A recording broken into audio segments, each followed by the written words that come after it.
Okay, we are live again. As every other Monday, we welcome to the world to the Fab Academy Recitations. Today, a very relevant topic for the Fab Labs and for the future of education that is going to be presented by Sylvia Martinez in Fab Education, Fab Learn, and all the work related with high schools, teachers, and how to make this amazing new technologies getting into the classrooms, and hosted by our amazing Sherry Lassiter, director of the Fab Foundation and heart and soul of this network. So, you're too sweet. All yours. I will be here, and yeah, I will join you in the discussion. Lass? Okay, ready to go? Okay. I'm going to give you all, hi Fab community. I'm going to give you all a little bit of history, some of which you know, some of which you don't know, in introducing Sylvia, who is very special, I will say. As you know, Fab Lab started as an outreach project from MIT's Center for Bits and Atoms back in 2001. And CBA, funded that first maybe 12 Fab Labs in the world, and now we've grown this network to a crazy more than 1,000 in like 78 countries, right? But we've grown up, we've grown up in tandem with the Maker movement. And in fact, Fab Labs were featured in the very first Make magazine. And while Fab Labs started in community centers as places for, say, personal expression, for creating economic opportunity, or for solving local, technical challenges, increasingly they've become environments for technical education, and in many cases for advanced technical education. So as both Fab Labs and makerspaces have grown, so too has the pull from the education community, it's around bringing digital fabrication and computational technologies into education, whether it's formal or informal, primary, secondary, higher education. There's just an enormous pull right now for Fab Labs and makerspaces, and in essence, digital fabrication as catalytic environments for learning. And this is partially attributable to the rise of personal fabrication and the rapid spread of digital fabrication tools around the world. They've become cheaper, reliable, and more accessible. I think we got an echo somewhere. And it's partially based on Professor Sorry, 1 second. Probably you can mute Sylvia. Maybe I can put on my headphones and that'll help. Now it's better. Yeah, now it's better. Yeah. Go ahead. All right. So Fab Labs are kind of an extension of Seymour Papard's ideas of constructionism. So constructionism is kind of a theory of learning that learners learn most effectively when it's part of an activity or an experience that has personal meaning, or by when students and learners construct their own learning tools and environments, sort of objects to learn by. If you put Fab Labs in the context of constructionism, Constructionism 1.0 was Seymour Papert and Turtles and Logo, the programming the world around them. And then 2.0 might be Resnick and Lego Mindstorms and Scratch, also about programming the world around them. And you might think about Fab Labs and Professor Gershenfeld's work as making, inventing, and programming the world around them. So sort of the next stage in constructionism. And so Sylvia Martinez is one of the pioneers in this field. She's an educator, an author, and a practitioner of learning by making. And she's part of that, learning by making being sort of the foundation, or part of the foundation of Seymour's theory of constructionism. But Sylvia, like many of us here, I think we could call her a constructionist. She's got a bachelor's degree in engineering and a master's of education. She spent her early years, you'll love this, developing receiver systems and navigation software for GPS, which is pretty cool. She's got a long history in educational software development, designing and developing math-related products, and chess, as I understand it. First as an executive producer at Davidson and Associates Knowledge Adventure, where she developed titles like Math Blaster, and then later as Vice President of Development at Encore Software. During those years, she also did some really other cool things. She developed math.com, a website that provides math help to like millions of people around the world, and the first internet service for teachers that kind of provided resources and news and information for them. So she speaks all over the world in education-related conferences, and she's a fabulous thinker and leader in technology and education. So Sylvia, please take it away. Well, thank you. Can you hear me? Good. Okay. Hopefully the feedback won't come back. Well, thank you, Sherry Tomas. This is a great invitation. I'm so excited to be here today. And yes, I've done a lot of things. I've had a lot of jobs and seen a lot of different kinds of engineering, education, technical work throughout the years. I wanted to share with you guys some of the things that I talk about when I talk to teachers about what Fab Labs are, what does maker education mean, and the potential to really impact the way that kids learn around the world. So I'm going to share with you some of the things that I talk about. I just have it in a PDF, and I'm going to share my screen if that works. So let's see, where is that? Settings. Top left, yeah. Top left. Chat. Screen share. There it is. Okay, it's not coming up as one of the choices. Let me just share the entire screen. How's that? Can you see my slides? Yes, perfect. Okay. So first of all, I wanted to share my geek cred with you guys.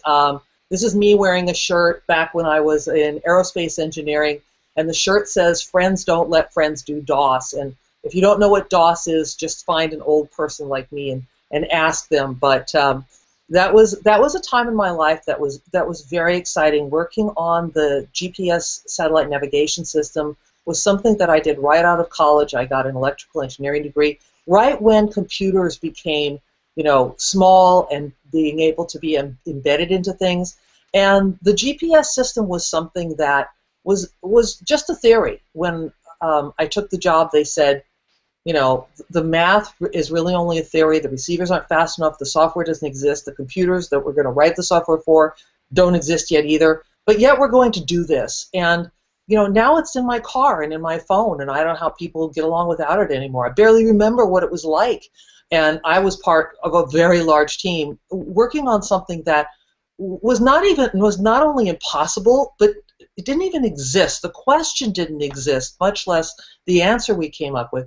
And that's how I know that kids in school today, that people in Fab Labs today are going to be doing things that we don't even know the questions yet to ask. So the most important thing to do is to prepare people to accept the invitation to do the impossible.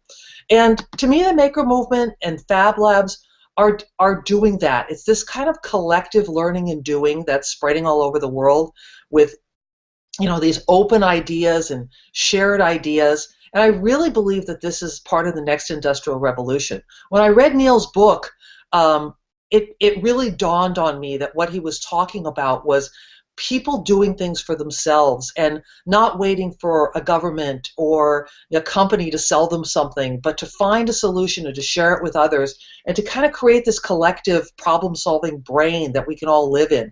And to me, that's something that educators should be paying attention to. Because, if we're not looking at learning outside of school, we're going to be left behind on doing learning inside of school. One of the fun things, and if you've ever been to a Maker Faire, I just got back from the Bay Area Maker Faire, 150,000 people there, showing off, wearing costumes, building crazy things, building fun things. It's whimsical, it's exciting, and a lot of parents that I meet at Maker Faire look at their kids and say, my kid's bored. My kid's bored in school, but look at them now. Look how much they're learning and having fun. Why can't school be more like Maker Faire? And I think that's a really important question. And for too long, we've been telling parents and kids, don't worry, you're going to need this, next year. You're going to need this when you get older. instead of saying you can be an engineer today, you are an engineer, you are a scientist, and let them do things that are interesting and fun and teach the academic skills that we've always wanted to teach. I don't believe that Fab Labs and makerspaces are important because they teach kids the way the science and math we've always wanted them to learn. I think they're important as an illustration of what science and math can be and should be. So because we started running into so many parents who, you know, and we're asking this question, and teachers who weren't paying attention to the maker movement, my partner Gary Stager and I decided to write a book called Invent to Learn. So we envisioned this as a kind of a bridge between educators and the maker movement help them understand the tools and technology that are out there and available that fit nicely into math and science the way we want kids to express it and the way that real scientists and engineers use technology in the real world. And you know, it really, to me, helped me come full circle on what digital technology could mean, you know, to in the classroom. Because being an engineer, you know, I'd had a very academic, typical education, and I happened to be good at school. But the more I learned about the way people learn, the way people really learn by reading people like Seymour Papert, is that was just a fluke. I got lucky, and I felt like it was my job to help school not just be for people like me. And this new maker stuff was a way to do that in a way that I'd never envisioned before. So because of this book, Gary and I have been able to go around the world speaking to teachers. Everything is on our website that relates to the book, and it's been an incredible journey the past couple of years introducing teachers to these ideas. One of the things that's happened is we've published other books. People have come to us and said, hey, I've got a great idea for a book, including this 14-year-old super awesome Sylvia, who wrote a book and illustrated her book about Arduino, how to make simple Arduino projects. And we've had our book translated into Korean and Japanese, and soon to come Dutch, Turkish, Arabic, Chinese, and probably a couple more that I'm hoping to close soon. So it's just been this fantastic idea. We're doing more books. These books are coming soon, and in fact, the Fab Learn book, Meaningful Making. So Fab Learn is out of the Stanford Graduate School of Education. Meaningful Making is already out, and we're doing it in a very unique way. It's free online, so you can go to the website, the Fab Learn website. Download the book, or you can buy it online as well. If you want a nice hard copy, you can buy it from Amazon. So when I talk to schools, I kind of try and help them figure out the landscape, because I don't think everything is appropriate for schools. There are tools that are too expensive, too dangerous, things that are just toys. We don't want to waste our time on things that are just, you know, toys. But there are a lot of things that really fit well into helping kids make sense of the world. And to me, that's the most important part of the maker movement, is making sense, not making stuff. In our book, we talk about 3 of these things and call them game changers, the things we think are the most important tools and technology that are going to help education really come to terms with 21st century. And that's fabrication, physical computing, and programming. Now, I don't have to tell you guys about what these are. I don't have, you know, when I talk to teachers, some of them have seen a 3D printer, some of them have just kind of heard of it. In the last 3 years, it's gone from, like, you know, 10% of the audience having seen a 3D printer to a lot of them having actual 3D printers in their schools, but a lot of them aren't doing very much with them. And, you know, I share with them the databases that are out there, the way the world is coming to 3D printing, like museums are 3D printing their artifacts, so that primary sources really, the meaning of primary source is changing. I also share with them the fact that students outside of school are participating in these networks. And if you know, I cut this page from Instructables from a 14-year-old who says, I love teaching, programming, engineering, and learning. And you know, I've asked teachers all over the world, do you think this young man's school knows what he can do? And I get, you know, the teachers just don't think so. Because why would he come to school and share that he's interested in these things? There's a gap between what kids learn in school and what school thinks is important, and what kids are being invited to do all over the world, and how they're joining these communities. And I think those two can come together. There are schools that are doing this. There are schools all over the world who are introducing fantastic fabrication programs into the school day. And what I share with teachers is, it's not that we want everybody to go to a 3D printer lab, print out an identical keychain, and say, well, there we have it. We've done Maker, because that's not going to change anything. There are ways that kids learn and they understand the world better. This 7th grader, that's about 13 years old, said, it seems so complicated, but wait, it's just shapes. We want kids to have that understanding in their head that they can break down any problem that they see. They can solve it. They can contribute to a global group of people who are working on those same problems, and that there are people out there who are acting as connectors, like this website, Enabling the Future, connecting people who have 3D printers to people who need things like prosthetics. So the second game changer I talk about is physical computing, and that's this big bucket of stuff, everything from robotics to wearables to the Internet of Things. A lot of schools are going to iPads and throwing away computers that could be absolutely wonderful for the kids to hack, to open, to embed in other things. I talk about wearable technology, not just as as something cool, which it is, but it's a way to do exactly the same thing as you could with an Arduino or a robot, where different kinds of kids are being invited to the party. And they're doing exactly the same things. They're designing, they're programming, they're troubleshooting, they're learning electronics, they're learning about sensors and feedback through something that interests them. So I'm not saying that all girls like wearables and sewing and all boys like robots. That would be crazy.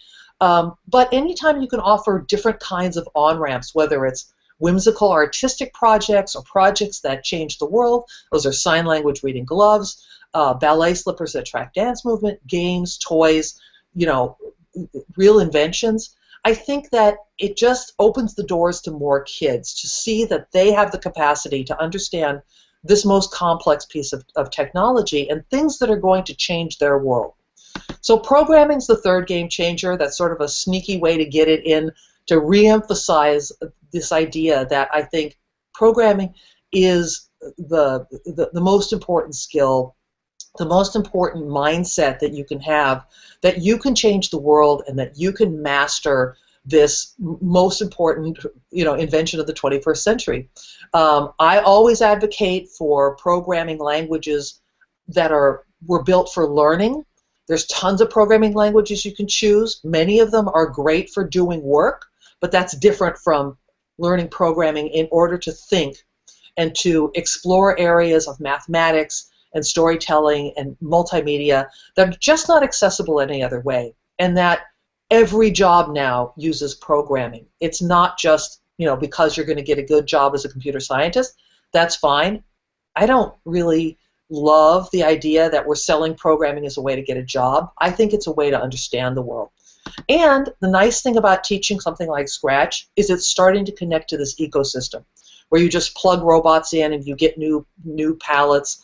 I think teachers rightly worry that if you ask the history teacher and the math teacher and the science teacher all to teach programming, they're not going to do it. It's just not going to happen.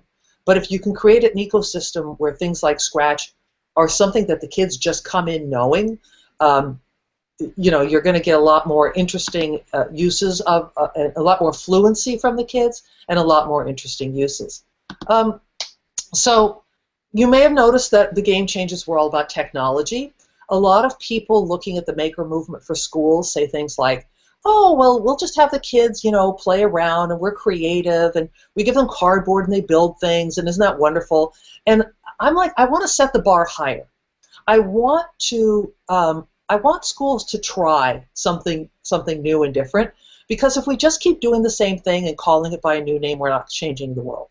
You know, Seymour Papert said if you can use technology to make things, you can make a lot more interesting things, and you can learn a lot more by making them. And when Seymour said technology, I'm pretty sure he meant the computer, and he meant programming.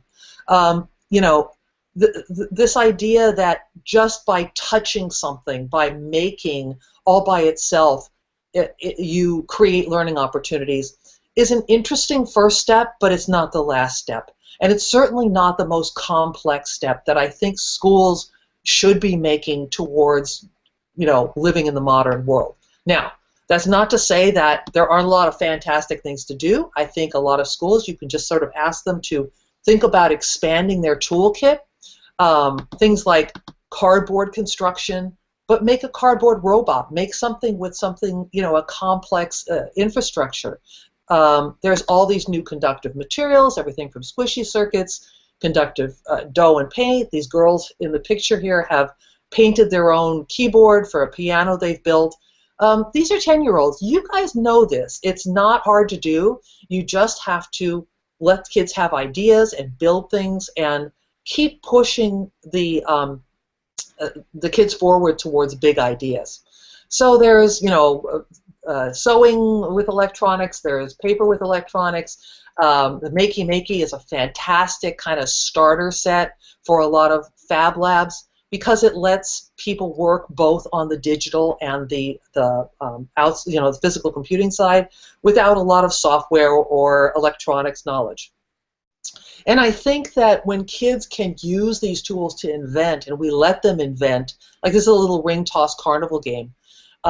Somebody's gone to town with Scratch, somebody's built a fun game, connected with Makey Maker, and suddenly you have, you know, a real thing that other kids can play and you can enhance.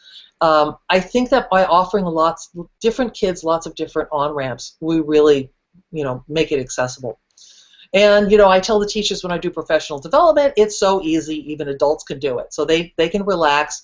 It's not like they need to study up and learn everything and then let the kids do it. They can become learners too. And I think that's a really important concept when we're talking about a new kind of learning organization, is it's not the teacher dispensing all the knowledge, they're not the guru at the front of the room, that they're learning alongside with the students. And a lot of teachers are telling me they're having the most fun they've ever had in their careers. And I think that passion is crucial when you want to transfer it to kids. So, you know, it's not that I think it's only for science and technology. I think making is important in all subjects. There's a teacher named Heather Pang at the Castellea School in California. They have an amazing Fab Lab in their school.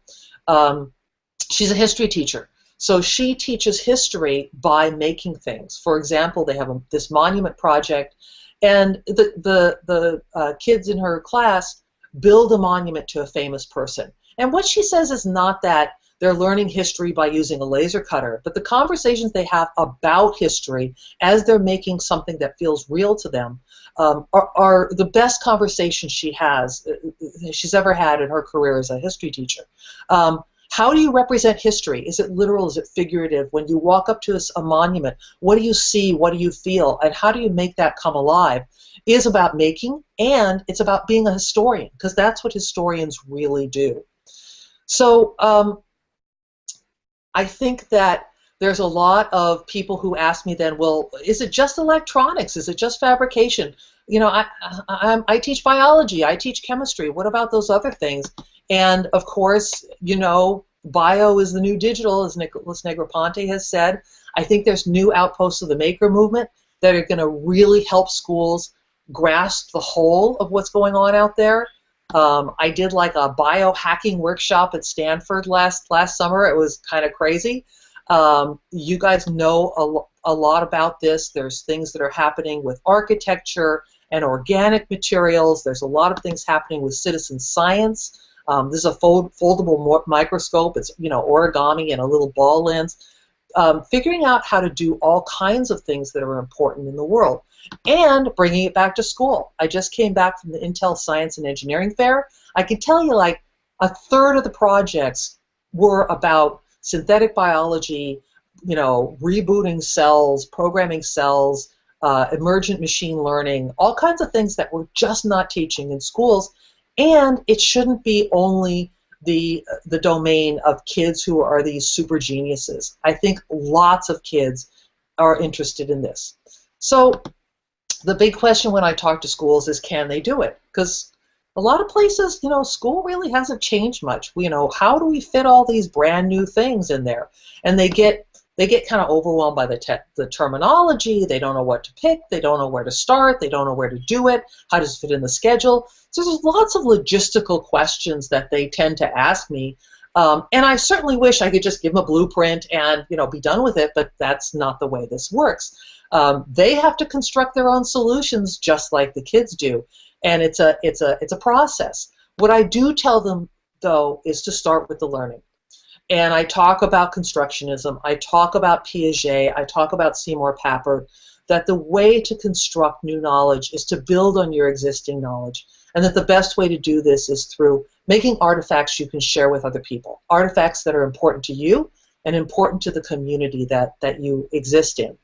I do worry about schools. They're always trying to find the magic wand. How are we going to just make all kids pass all the tests? And they do dumb things sometimes. Like, this is a headline that says, why is Hoboken throwing away all of its student laptops? Hoboken is a city in New Jersey. Well, I can tell you why. It's because they didn't think about learning. They went shopping. So they went out and bought a bunch of laptops, and then they went, oh, what are we going to do with these?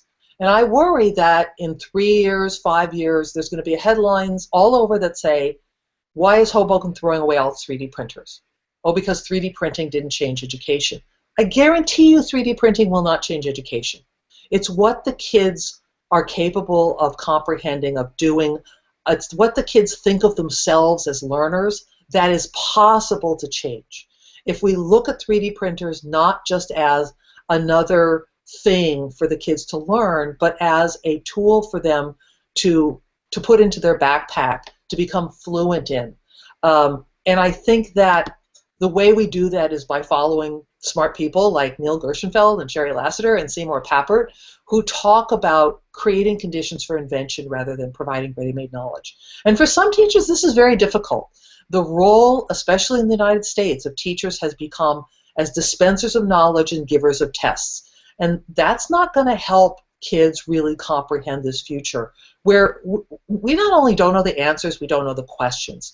So I encourage schools to think of their spaces as places that are as flexible as possible, that invite sense-making, that give kids agency, that have this low threshold, high ceiling, and not just spaces, but materials as well.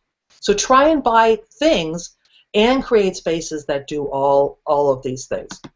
And don't forget to add things like measurement and prediction and analysis. Building a robot out of cardboard is great, but designing something that actually works, that is predictable, that you can analyze the outcomes using measurement tools, learning how to use sensors, I think that's the real power of the maker movement. In the book we talk a lot about a design process that works in the classroom, the iterative design process that you're doing something many times, but it's not doing over. And that's where the computer comes in, because save as, I think, is probably the most important design tool of the computer of the 21st century. In schools, a lot of times they tend to sort of do technology. It's like, we're going to do robots in October, and we're going to do programming in November, and we're going to do, keyboarding in December, and we're going to, so they do stuff to kids. They never let them get good at something. Because when a craftsman uses tools and materials, that's how they understand the craft, the craftsmanship. It's hard to explain when schools are so busy trying to do too much to kids that sometimes backing off and doing less is actually more. Carpenters don't pick a tool and then do a job. It's all of a piece. We don't say, hey, it's Hammer Thursday, let's use hammers. No, they choose their tools because it makes sense and because they know and they love their tools. I'm constantly talking about where to go, places to get help. There's Twitter, there's websites, there's Google groups, there's books coming out. Harvard's Agency by Design has a lot of fantastic resources, and Students are doing this. They should be brought into the community. Parents often have amazing talents that aren't valued by school, or parents don't feel like what they can do with a lathe or a hammer really matters. Inviting those parents into the community, I think, is a very powerful statement. So, the big thing I try and leave with schools is that making in the classroom isn't about a shopping list, and it's not a special place or a special room. It's a stance towards learning that gives kids agency over themselves and over an increasingly complex world, so that they can be in charge, that they're the ones who can do this. And the nice thing is there's lots of people out there helping. Schools tell me, oh, we can't because the colleges demand, this or that, or well, we can't because the parents or the politicians demand these tests. Well, I think that can change, and the more ammunition that we can present that this is the way that people really learn, and this is the way real engineers, scientists, historians, paleontologists, archaeologists, that's how they really do their jobs using these modern tools. So it's really great when MIT adds a maker portfolio to its admission process. It's really great when people like Intel put out things like these reports that talk about how girls and women are engaged by doing real research, making relevant things in the real world, and helping girls stay in pathways that lead to computer science and engineering. It's great when people like Paolo at Blickstein at Stanford University and the Lehman Center do these studies and talk about what are research-based practices that improve student learning, and come up with the finding that the number one thing is active learning practices. So we can weave this background of standing on the shoulders of giants, of research, of understanding that kids learn with their heads, their hands, and their hearts all together, and talk to real kids. I love being on the same side as Stanford and MIT in a global Fab Lab group, and I love that. But what I really hear is when kids say to me, "I look at the world differently now. I see," and they've changed their perception of themselves and their perception of what they can do in the world. And I think that's very empowering. And I'll just wrap up. I go to a lot of technology conferences. I go to a lot of education conferences, and people tell me all the time, "Oh, you're so right. Technology is so engaging and so empowering." And I don't think that's quite right. I think it's close, but not quite right. I think that doing powerful things is empowering. And you're engaged by doing these powerful things and being in a community that you care about and that cares about you. And to me, that's the definition of citizenship. It's this cycle of empowerment and trust, of doing something that gives you voice and that helps you see yourself in a different light, of stepping up and surprising everyone, including yourself, about what you're capable of doing. And that's true empowerment. And I also know that you can't have empowered kids without empowered teachers and empowered adults around them. People who are willing to trust kids, to hand power to kids, and to nurture them and watch them and point them in the right directions. I don't think that this is important because, oh, we're just going to put out a lot of fabulous stuff and the kids are going to do amazing things. Just, step back and watch the magic happen. I think that's really wrong. I think the community aspect, the educators, the parents, the students, everyone working together and learning that that empowerment is about everyone in the community is so important. And it's crucial that teachers have power over their classrooms, over their makerspaces, over their curriculum, or else there's just no way to have empowered students without empowered teachers. So Gary Steger and I run a lot of events all over the world. One coming up is a 4-day summer institute in New Hampshire. We have speakers, but most of the time the teachers spend the time doing fabulous projects. They work with Lego, they build things, they make stuff that lights up. They have a fantastic time, and it puts them in the mindset of being a learner again. We ask them deliberately, take off your teacher hat. Don't think about curriculum. Don't think about how this is going to play out in the classroom. Be a learner. Feel what that feels like, and then we'll talk about how the classroom is going to work to make this happen. Because when they have that feeling and they start to feel like the wonderful, having of wonderful ideas, as Eleanor Duckworth said, I think that they can then take a fresh look at their own classrooms, question the things that need to be questioned, and move forward in a way that really helps kids and is really going to change education for the better in this century. So I want to open this up to questions and have some time to talk to you guys. I know you're doing fantastic work all over the world.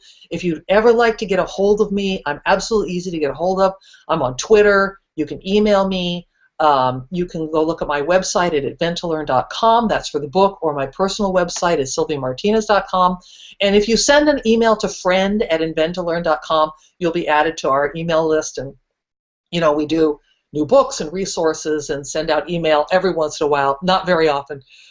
So I really believe that the world can be a better place, and that the people who care about it and want to make it a better place can make it happen, including kids, including teachers, including parents, including everyone. So thank you very much for your attention, and I would love to talk to you guys more. So Sherry, I will hand it back over to you.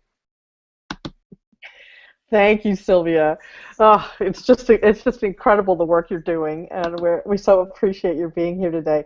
I do have a bunch of questions, but I just kind of wanted to preface this with a little bit of the work that's going on with the foundation and with the education community in the Fab Lab network, both for your information, so that maybe we found a new collaborator, but also for those who aren't necessarily educators in this group today. So through the Fab Foundation, we several years ago started a project called Fab Ed, and really Fab Ed was about building a community of practice around digital fabrication in the classroom.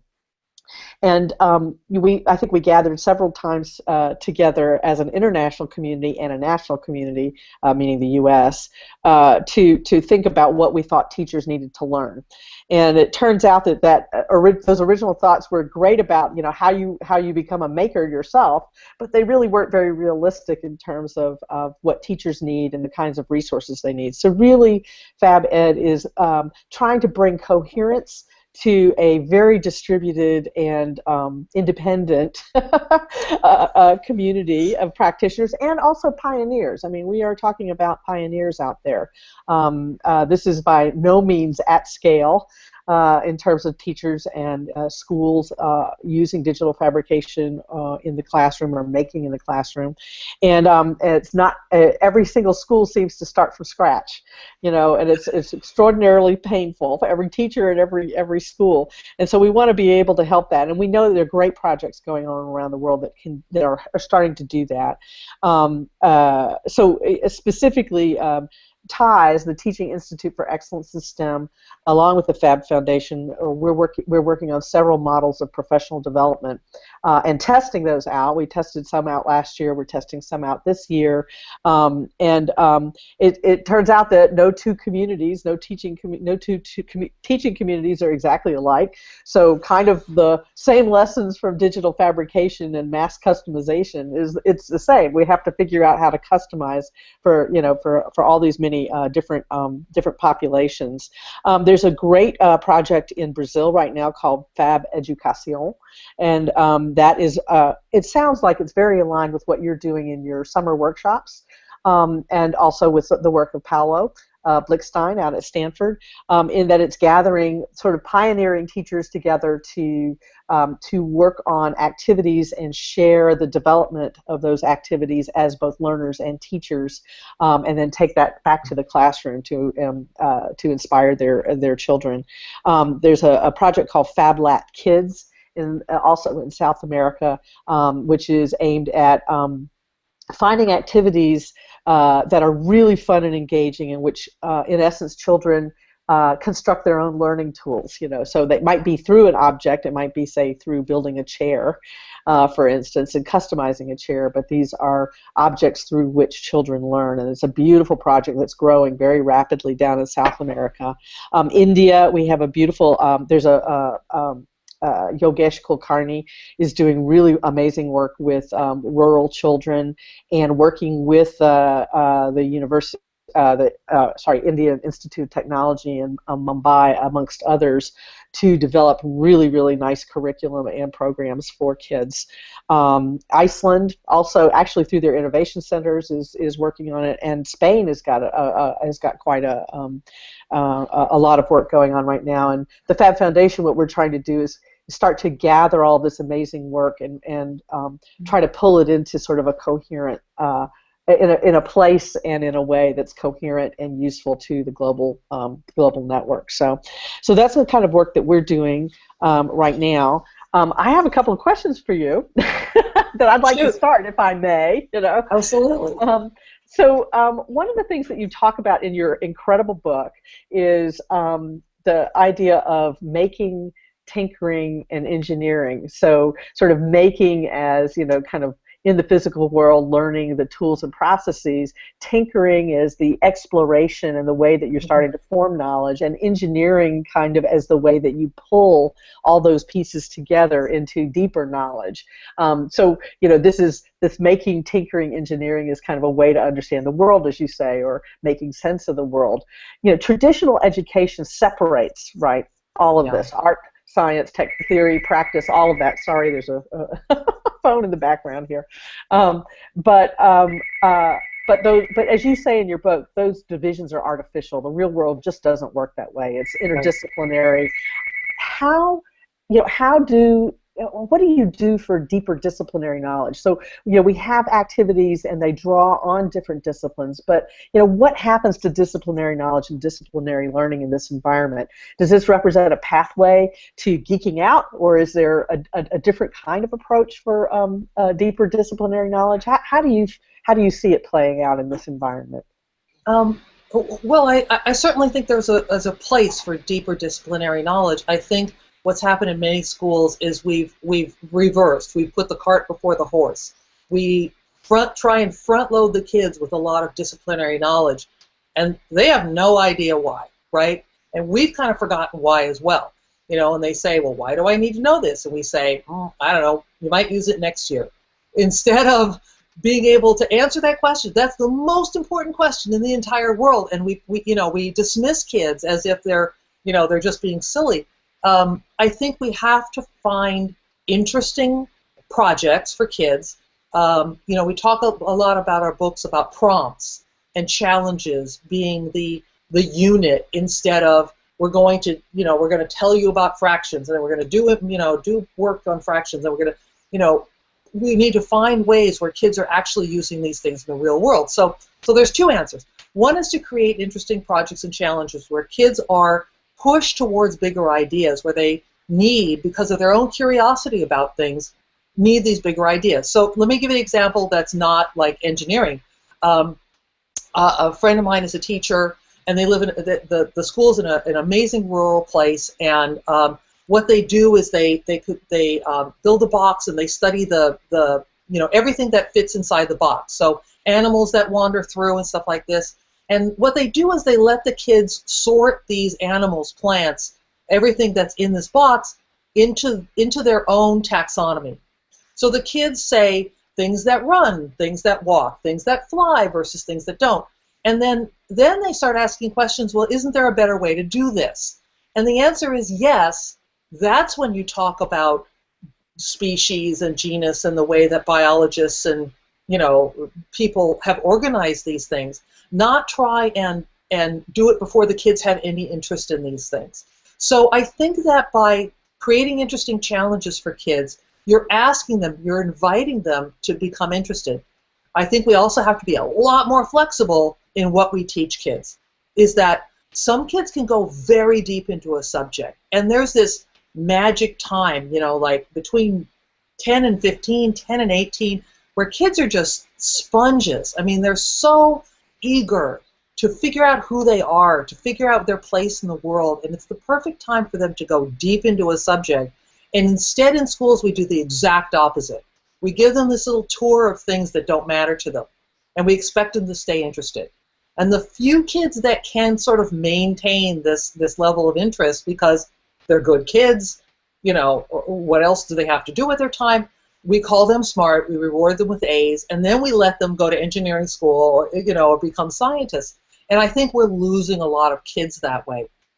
I think there's the flip side. The second answer is we're teaching a lot of stuff that just doesn't matter, and we just have to be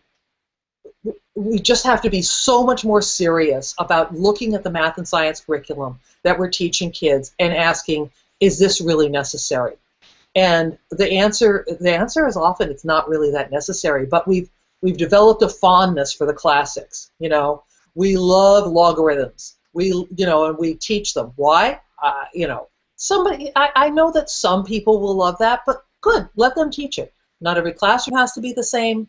Not every school has to be the same, and that's a very difficult idea for people to allow. But I really feel like when you're a constructionist, you have to be a constructionist all the way. Yes, it's hard for people to construct their own curriculum. They have to do it. You can't do curriculum to teachers just the same as you can't do math to kids. They have to construct their own curriculum, or else they don't understand the fundamentals of what they're doing. And you're in fact disempowering teachers when you're just trying to be helpful. It's the same for teachers, it's the same for kids, it's the same for everybody. It's the same for communities of practice. You can't just say, you're a makerspace, here you go, here's the box, oh makerspace, do it. Everyone is going to come to this at their own speed and their own pace. I think we lost Sherry. Did we lose Sherry? Yeah, we lost Sherry, but I want to continue the thread with the... Oh, she's back. Las is back. Las? Well, go ahead. Yeah, well, I want to continue and also link it to one of the questions that people is popping out. By the way, there are a lot of questions for you in the Google Plus channel. But it's one connected with the first question by Dennis Conner, and I think it really makes a really nice thread, which is you were talking about challenging kids in terms of the way they're learning by challenges and not by fixed tasks, let's say, no? Mm-hmm. So how far can we go with those challenges? How far can kids be engaged with the local communities and learn not only while doing something, but actually while solving something which has a major significance for their context, let's say? Well, I think that's a something that people are really trying to do is make learning relevant and solving real problems. I mean, that's why people come to Fab Labs is they have ideas, they want to change the world. I mean, every kid wants to change the world. Every kid wants to be a superhero. And we can let them. It doesn't have to be imaginary with a cape, I can fly kind of superhero. It can be, I can do something that really impacts my community. You know, we've created schools, we put kids in them, we segregate them by age, we put them in a room with an adult and say, you know, at some point we're going to let you back into the community. And I think we've done a disservice to the kids, and we do a disservice to the world. You know, these kids are fantastic and passionate. They're going to think of things in a way that they never thought of before. And like I said, I'm not talking about this as being magic. It takes adults. It takes adults who really care about kids, who are willing to look kids in the eye and talk to the kids about them. Not just lecture at them, not just say, you can do anything in some sort of, you know, greeting card kind of way, but really, really work with kids and be a part of the learning community. So, and again, keeping the connection with the next question, I want to keep a thread. I will try to do this. And by Joao Leao from Portugal, he asked how hard is to convince the parents. What the parents think? How are they part? How much are they part of the formula? And how can be sometimes a limitation, or sometimes let's say more or less, I see the empowering parents they should be. So I think you're articulating that there's two sides of this. School is a culture. We all went to school. We all know what's supposed to happen. Even people who were damaged by school come back as parents and demand the same thing for their kids. I think in the schools that I see that are successfully doing this, there's two things that happen. And one is the parent communication. You have to constantly message to parents that this maker stuff isn't what you do when the real work is done. You have to constantly message about how scientists and engineers really work in the real world, and that this tinkering idea, this process matches that. You know, we're not shortchanging the kids. This is academic. This is rigorous.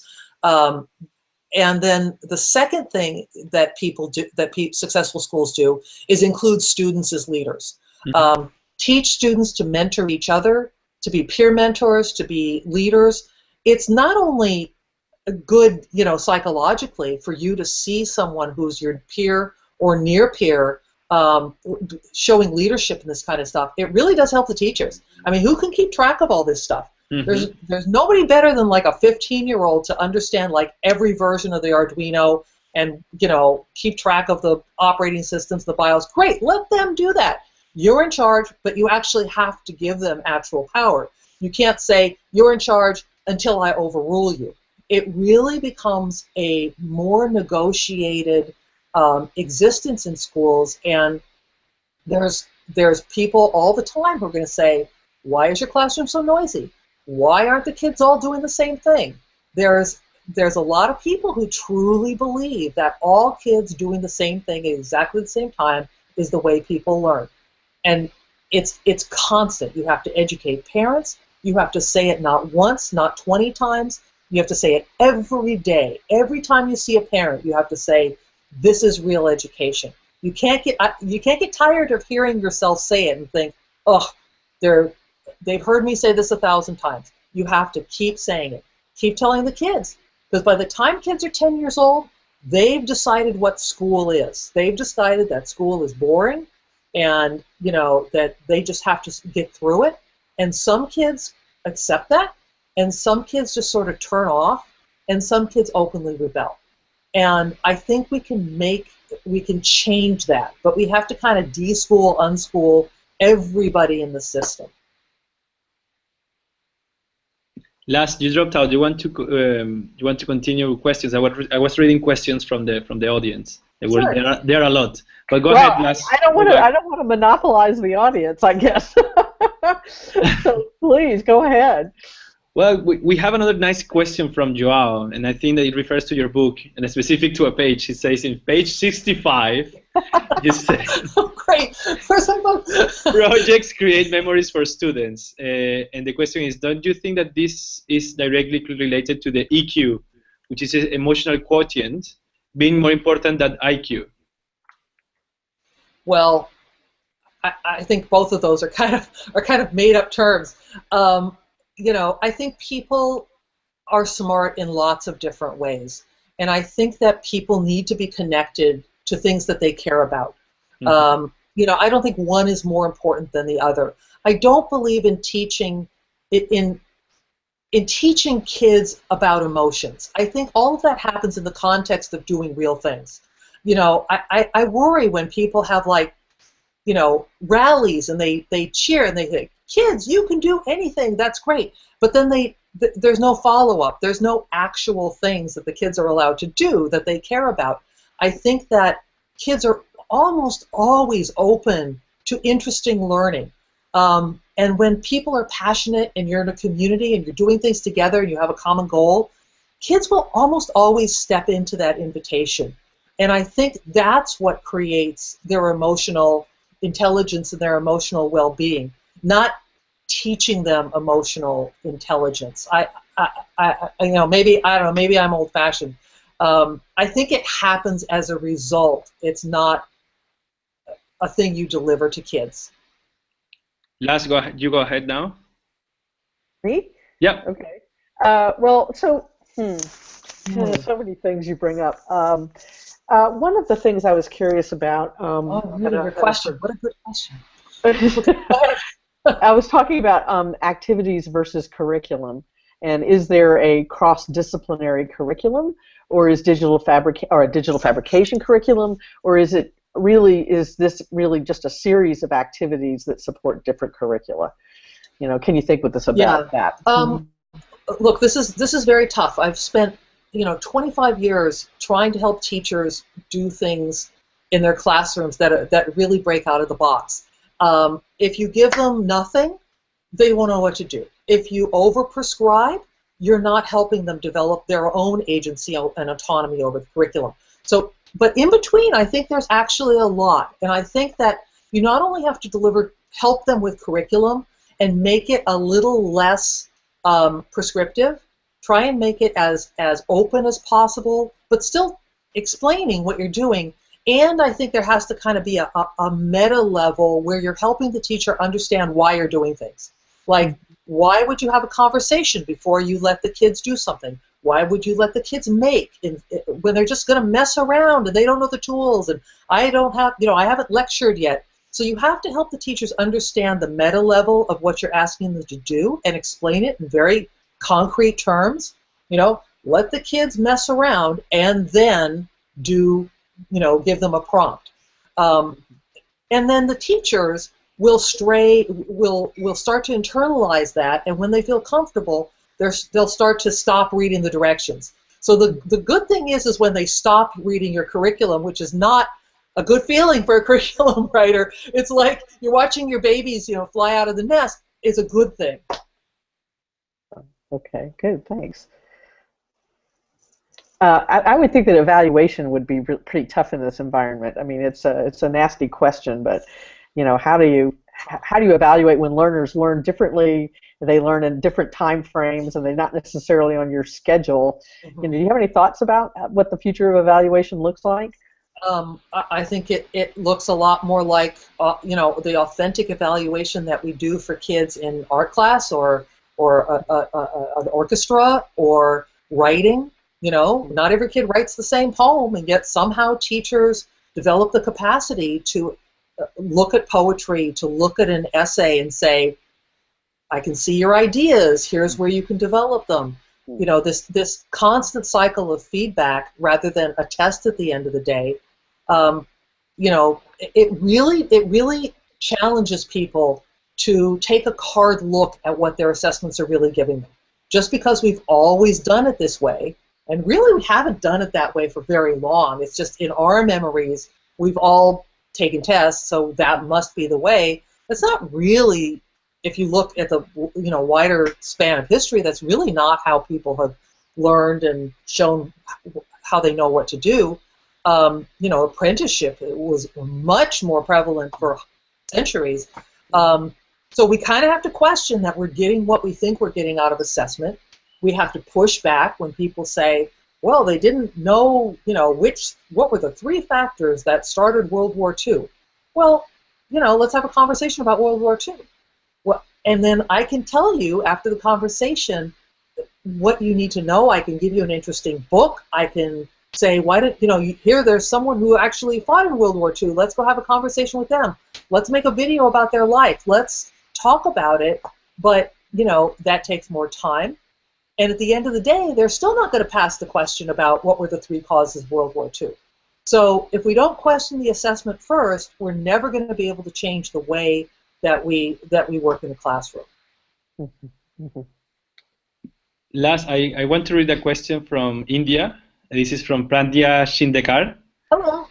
Yeah, so it's a contextual question. No, if how is your experience with rural schools? Girls? Rural schools, like not in urban areas, but in the rural area. Rural. Oh, okay. Yeah. Rural schools. Rural schools have a lot of challenges. They often are, kids have a tough time getting to them. They're under-resourced. The teachers may not have a wide range of experiences. You don't have a lot of choice if you're in a very rural area. I think that every school has to grapple with these differences and come up with their own solutions. I think that helping teachers see different ways by having mentor schools where teachers can go for maybe a short stay, maybe 6 months or a year, and work in different kinds of schools and then bring that back to their own area and say, I saw some things there that are going to work here. And, have the capability of changing what they're doing in schools. It's not an easy question. I don't think the answer is just telling these teachers what to do.